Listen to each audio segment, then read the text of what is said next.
Hey friends, welcome back to Remodel Minority. I'm Risha. I'm Hla. I'm Ondrea. And I'm Emily, and welcome back to our channel. This episode is about beauty standards in the API community, so let's get into it. The idea of beauty standards reflect the roles both women and men are expected to conform to given by society. To understand beauty standards that we see today, we need to acknowledge that they are both molded by culture and time. In many cultures, the idea of having fair skin is considered to be beautiful and blessed to have. What many of us didn't know is that this ideology was influenced by imperialism and colonialism. When Europeans colonized other countries, the idea of being fair like them was implemented as a symbol of status and hierarchy. While one may argue that that might not have been intentional, they associated darker skin tones as dirty and unworthy. Take India, for example. It was only until 1947 that British colonization had ended in India. Since then, fair or white skin tone was considered to be one of the most important norms of beauty. At the beginning of the post-colonial period, while colonizers had left the area and freed them to govern themselves, what many people fail to recognize is that part of colonialism still remains in the area as they are adapted into their own cultures. Various studies even suggest that colonialism had a huge impact on promoting colorism and Western ideals of beauty in India. Historical events like these are so important to know about since the idea of fair is beautiful encourages racism that still persists in many places and mainly targets women. A quote by Dr. Jill summarizes that, "The Northwest also happens to contain the countries with the most power and influence, and this makes it irrefutably about race. Race is inextricably linked to our opinions and beauty and who we think is beautiful." She cites one incredibly illustrative example of the race problem herein. Sir Peter Paul Rubens was an artist and diplomat from the southern Netherlands. He is considered the most influential artist of the Baroque tradition. He is responsible for many paintings that celebrated the sensual beauty of full-figured white women, the quintessential icons of beauty in his time. Now let's take a look at Asian beauty. How are Asian features represented in the media? Well, despite the increase in hiring Asian supermodels in predominantly white spaces, Asian racial stereotypes are still being reinforced in the fashion industry. Agencies may be hiring more Asians, but the few that they hire either fit into the Western beauty standards or their Asian features are highlighted as exotic or unique. In the United States, Asian Americans are a visible racial minority group, and there is a pressure for people living outside Asian majority regions to conform to society's standards so they aren't alienated for being physically or culturally different.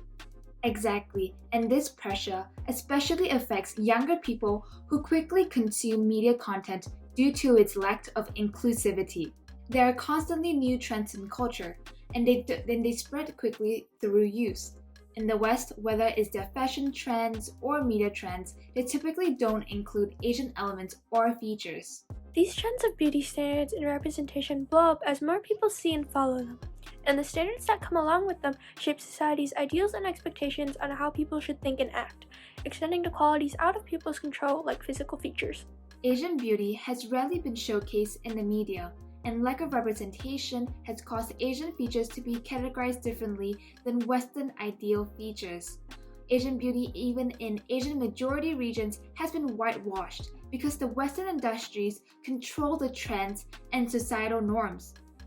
They have also changed to resemble more features deemed Western, like lighter skin, double eyelid, and larger eyes. Emily brought up a really interesting point about how Asian beauty has been changed to only value fairer skin now.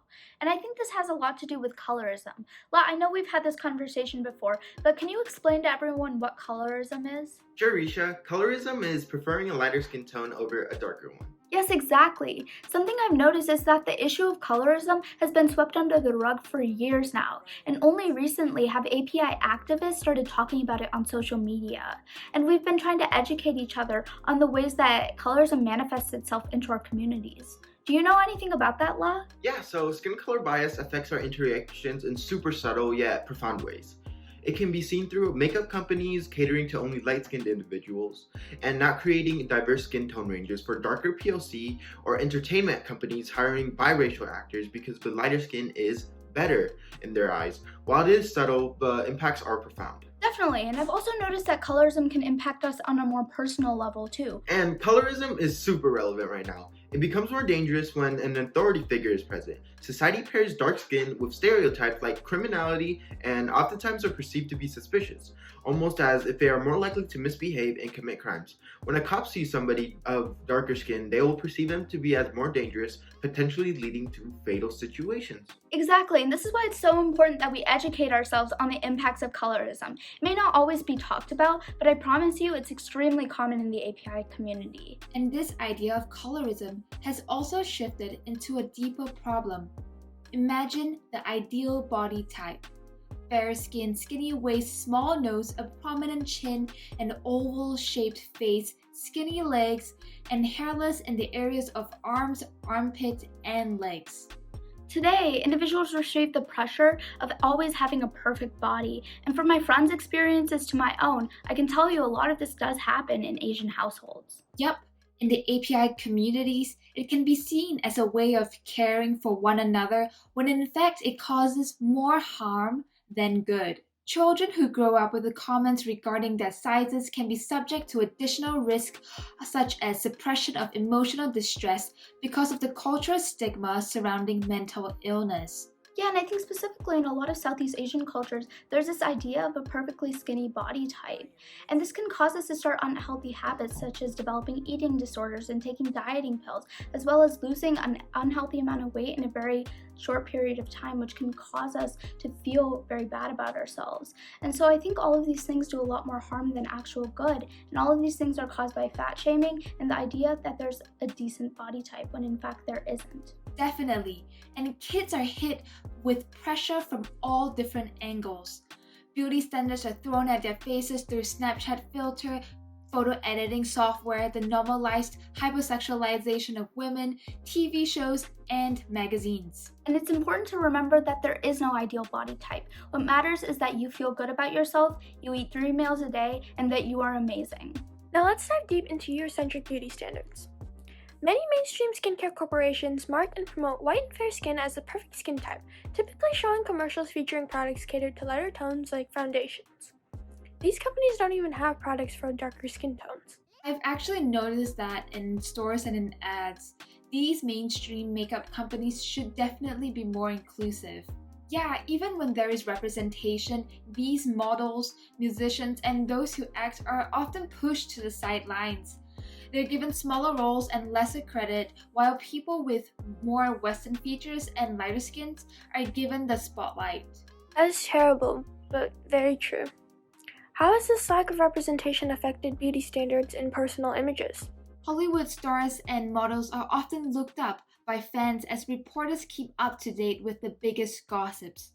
When these stars only fit into the Western beauty standards, that standard becomes the ideal standard. Their prevalence in the media causes society to accept that these display features are the most attractive and normal, since that is what the entertainment industry shows and wants. Wow, such a negative effect that has. How did the Western entertainment industry and those standards become so popular and prominent in the world anyway? Beauty standards became ideal and the most prominent due to the rapid growth in the entertainment industry and the global power, as this role continues to stretch to entertainment and beauty. The growth of Hollywood and Western culture has made it all the way throughout the world, dominating beauty ideals and portrayals. So let's talk about beauty standards and what it means for API men. In Asia, men are characterized as being masculine, and they usually stray away from things that are seen as traditionally feminine, but that's changing in today's society, especially in the East. Today in Korea, the ideal man is no longer the salaryman seen decades ago, characterized by wearing suits and luxury watches. So Risha, what's the beauty standard now? Well, the emergence of popular K-pop bands such as BTS, iKON, and EXO have shifted the scene. These K-pop idols are known for their hair, fashion sense, and overall beauty. These idols have chiseled jaws, but with soft features and moist skin. They also use makeup for striking eyes and colors on the lips. They also dye their hair a multitude of colors to stand out. K-pop has definitely shifted the beauty standard in Asia, with its massive influence all over the world. People are seeing masculinity different now. K-pop idols have started changing the way people think of masculinity, given it a looser definition. People have started using the term konomen to describe the look that they have, which comes from the words flower and men. Young men all over the country are pouring into salons to chase after the look K-pop idols have.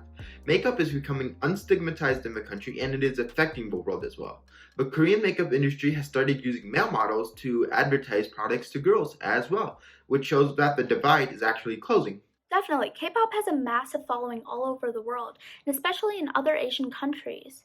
According to Lee Gong-min, Southeast Asia and Chinese men are seeing Korean men as the typical beauty. This massive reach means more people will be open to using makeup, which has been traditionally seen as being feminine, and this in turn will help blur and erase the line between healthy masculinity and toxic masculinity. Risha, that's super interesting. That reminds me of a blog post a few of the interns did a couple months ago about K-pop and sexualization. For those of you interested in checking it out, I'll link it in the description box below. From historical moments and events to our influences in today's world, beauty standards affect each and every one in many ways through our skin tone, features, body type, and many more. If you have learned a thing or two from this video, share it with your friends and family. Having conversation with our community means a step towards remodeling norms. Thank you for watching another episode of Remodel Minority, and don't forget to follow us on our Instagram page at Monsoon BPP and share this video.